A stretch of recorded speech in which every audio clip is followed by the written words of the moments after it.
नमस्कार दोस्तों, जिंदगी की सच्चाई में आपका स्वागत है। आज की कहानी एक ऐसे गांव की है जहां बहुत लंबे समय से एक साधु की पूजा होती आई थी, लेकिन एक विधवा महिला के कारण वही साधु एक दिन अपने झूठे चेहरे के साथ बेनकाब हो गया। ये कहानी सिर्फ दिलचस्प नहीं, बल्कि आपके भीतर विश्वास की दृढ़ता और अंधविश्वास से बचने की शिक्षा भी देती है। तो चलिए दोस्तों, आज की कहानी की यात्रा पर चल पड़ते हैं। हिमालय की तलहटी में बसा एक छोटा सा गांव अमरकोट था। यहाँ की वादियां हरी भरी थीं, नदियां साफ साफ बहती थीं और लोग बहुत साधारण जीवन जीते थे।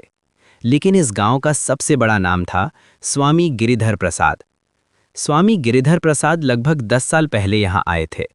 गहरी नीली चुनरी, लाल आंचल, गोरी चमकीली चितावनी और दाढ़ी मूछ में लगे तिलक ने जनता पर तुरंत अपना विशेष प्रभाव छोड़ दिया था। वो ध्यान मग्न बैठे रहते, घंटी बाज और दीप जल जलाते और लोगों को मन की शांति की बातें सुनाते। इसी गांव में एक विधवा महिला रहती थी, कमला। उम्र लगभग 32 वर्ष थी। बाल घने, आंखों में उदासी का एक गहरा झरना और चेहरे पर हमेशा एक विनम्र मुस्कान। कमला ने 20 साल की उम्र में अपने पति को खो दिया था और तब से अपने एक बेटे की परवरिश और घर की जिम्मेदारी खुद संभाल रखी थी। कमला धनवान नहीं थी, लेकिन दिल से बहुत साधारण और भगवान भक्त थी। रोज सुबह वो घर के आंगन में दीप जलाती, मंदिर जाती और रोज गांव के बुजुर्गों और अनाथ बच्चों के लिए दान देने की कोशिश करती थी।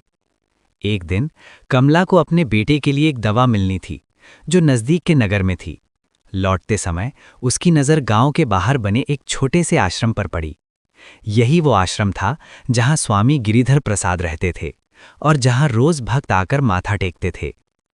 कमला ने सोचा, आज घर लौटते हुए एक बार तो मैं भी उनके दर्शन कर लूं। मेरे पति की आत्मा की शांति के लिए कुछ तो प्रार्थना और अपने बेटे की सुरक्षा के लिए एक विशेष मंत्र भी ले लूं। धीरे धीरे उसने आश्रम का द्वार खोला। अंदर हल्की सी धूप, सुगंधित धूप और बाहर बैठे भक्तों की मधुर भजन सुर थी। स्वामी जी एक छोटी सी चारपाई पर बैठे थे और आंखें बंद करके ओम नमो भगवते वासुदेवाय का जाप कर रहे थे। जैसे ही कमला ने आकर प्रणाम किया, स्वामी जी ने धीरे से आंखें खोली और मुस्कुराते हुए कहा, बेटी, आओ आओ, तुम्हारी आत्मा बहुत शुद्ध है। कमला थोड़ी शर्माई, लेकिन खुश हुई कि उसकी आत्मा के बारे में किसी ने ऐसा कहा।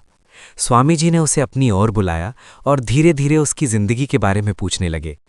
उसने अपने पति की मृत्यु, बेटे की पढ़ाई और अपनी चिंताओं के बारे में बताया।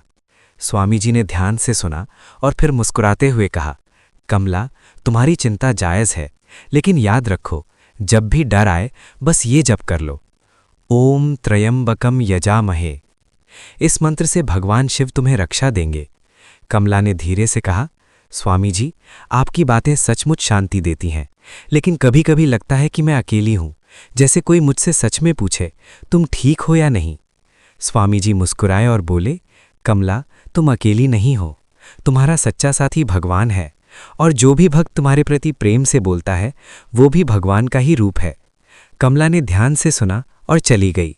उस दिन से वो अपने घर से निकलती थी तो रास्ते में लगभग हर रोज आश्रम की ओर देखकर आगे बढ़ जाती। अन्य महिलाएं भी आश्रम आने लगी। एक दिन 2 बाला बहू बहुत माँ ने आश्रम में आकर अपने घर के झगड़ों के बारे में बताया। स्वामी जी ने धीरे से उनका माथा छुआ और कहा, ये घर छोड़ने का नहीं, सुधारने का है। थोड़ा सा धैर्य और भगवान पर भरोसा, घर चमक उठेगा। लोगों ने ये बातें सुनकर आश्चर्य किया। दूसरे दिन एक व्यापारी ने आकर कहा कि उसका व्यापार बर्बाद हो रहा है। स्वामी जी ने उसे एक छोटा सा रुद्राक्ष दिया और कहा, इसे गले में बांधो और रोज सुबह भगवान को याद रखो, तुम्हारा भाग्य बदल जाएगा। कुछ ही दिनों में व्यापारी का काम बेहतर होने लगा। खबर तेजी से फैली, स्वामी गिरिधर प्रसाद जी वास्तव में सिद्ध योगी हैं। कमला भी उस दिन खुश हुई। उसने सोचा, हो सकता है सच में ये साधु इतने तपस्वी और ज्ञानी हों कि उनकी बातों से ही लोगों का भाग्य बदल जाए। लेकिन कहानी यहीं खत्म नहीं होती। कुछ महीनों बाद गांव में एक अजीब घटना घटी। कमला के बेटे को अचानक तेज बुखार आ गया। डॉक्टर ने कहा कि ये कोई साधारण बीमारी नहीं, बल्कि काला जादू का असर लगता है। गांव वाले घबरा गए और सीधे स्वामी जी के पास पहुंचे। स्वामी जी ने गंभीर मुद्रा में कहा, ये कोई साधारण जादू नहीं, पड़ोस के गांव की एक चुड़ैल का हाथ है। लेकिन चिंता मत करो, मैं एक विशेष हवन करूंगा। इसके लिए कमला को 5,000 रुपए, कुछ सोना और उनके घर का एक पुराना ताला लाना होगा। ताला हवन में जल जाएगा तो बाधा चली जाएगी। गांव वाले राजी हो गए, लेकिन कमला ने मना कर दिया। उसने कहा, स्वामी जी, भगवान पर भरोसा तो ठीक, लेकिन मेरे पास इतना धन कहाँ, और ये ताला तो मेरे पति का आखिरी निशान है। स्वामी जी नाराज हो गए। उन्होंने कहा, अगर विश्वास नहीं तो बेटा मर जाएगा। गांव वाले कमला को दोष देने लगे, लेकिन कमला ने हार नहीं मानी। उसने गांव के ही एक बुजुर्ग पंडित जी को बुलाया, जो पुरानी किताबें पढ़ते थे। पंडित जी ने स्वामी जी के आश्रम की जांच की। रात के समय छिपकर देखा तो आश्चर्य, स्वामी जी चुपके से आश्रम के पीछे एक गुप्त कमरे में शराब पी रहे थे, जुआ खेल रहे थे और एक युवती के साथ हंस रहे थे। वो रुद्राक्ष वाला व्यापारी? उसी ने बताया था कि स्वामी जी ने उसे नकली रुद्राक्ष दिया था, लेकिन व्यापार सुधरा क्योंकि उसने खुद मेहनत की थी। ट्विस्ट यहाँ आया कि कमला के बेटे का बुखार तो बस मौसमी था, जो कमला की घरेलू जड़ी बूटियों से ठीक हो गया, लेकिन स्वामी जी का राज खुल गया। पंडित जी ने गांव वालों को सब सच्चाई बता दी।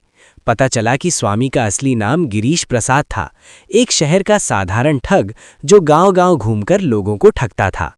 अगले दिन गांव वाले आश्रम पहुंचे। स्वामी जी भागने की कोशिश की, लेकिन कमला ने शांत स्वर में कहा, स्वामी जी, आपने सिखाया था सच्चा साथी भगवान है।